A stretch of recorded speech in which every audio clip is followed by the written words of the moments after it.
అంటే ఇప్పుడు భైరవుడు అనగానే మనం ఎక్కువగా కాలభైరవుని స్వామినే మనం పూజిస్తూ ఉంటాం కదా! దానికి సంబంధించినయండి? ఎన్ని కాలభైరవుడిది మనం అంటాం కదా, ఇది ఏది కాశీలో కాశీక్షేత్ర నివాసంచ కాలభైరవ దర్శనం. కాశీలో ఉండే భైరవుడే ఈయన. ఒకసారి ఏం జరుగుద్దంటే, అసలు ఈ భైరవుడు ఎలా పుట్టాడో చెప్తా. భైరవుడు పుట్టడానికి కారణం కావాలిగా, భైరవుడు కాశీలో ఉండడానికి. ఏం జరుగుతుందంటే, బ్రహ్మకు కూడా పూర్వయుగములో 5 తలకాయలు ఉండేవి. ఎన్ని తలకాయలు? 5. శివుడికి 5 తలకాయలు ఉంటాయి. శివుడికి 5 తలకాయలు ఉన్నాయి. బ్రహ్మ ఈశానము, అఘోరము, పాశాత్మకము, ఇలా అని 5 తలకాయలు ఉన్నాయి.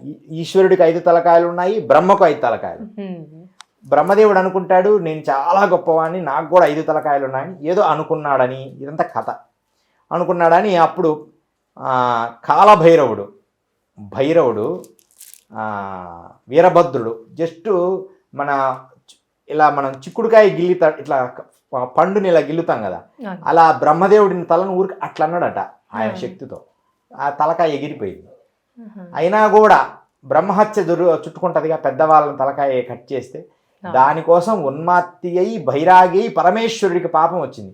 దానితో భారతదేశం తిరిగి కాశీక్షేత్రం వచ్చి, కాశీక్షేత్రములో ఆ భైరవుని ఆరాధించి అక్కడ పాపం విముక్తి అయిపోయింది అని.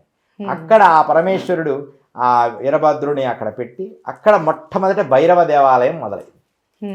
కాశీక్షేత్ర నివాసం అలా ఏర్పడింది అన్నమాట. బ్రహ్మహత్య పాతకాన్ని కూడా నివారించేది భైరవ శక్తి. అందుకని భైరవ తత్వము కాశీక్షేత్రం, ఇలా మనం చెప్పుకోవచ్చు. తర్వాత మహాయాగ క్రమారాధ్య మహాభైరవ పూజిత, ఇది.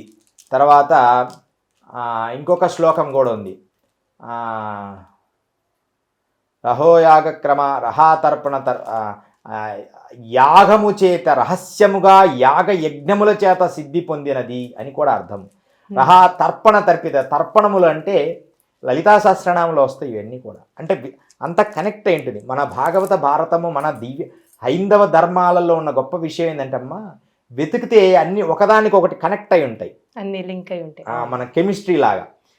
అంటే ఒక సూత్రానికి ఇంకో సూత్రం కనెక్ట్ అయ్యే ఉంటుంది. అట్లా మన శాస్త్రాలన్నీ కనెక్ట్ అయి ఉంటాయి. ఎతుకుతూ ఉండాలి అన్ని శాస్త్రాలు చదువుతూ.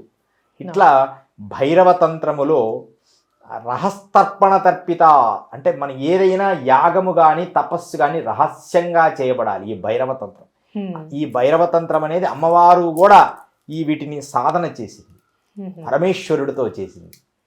ఇది అక్కడ ఉన్న గొప్ప విషయం.